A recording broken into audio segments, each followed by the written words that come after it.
Yung sabli mga kabayan, kita-kits ulit agad tayo. Ngayon mga kabayan, isang posible yan mga kabayan na na posibleng humaba yung balbas ni Santa Claus alam niyo mga kabayan ito. Siguro ganito mga kabayan, humaba yung ha. Hmm.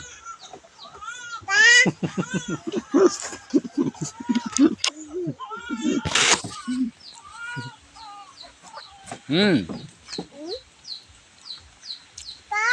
Ay, mabulo na ako mga kabayan. Joke lang yun mga kabayan. Ano lang, ah, op,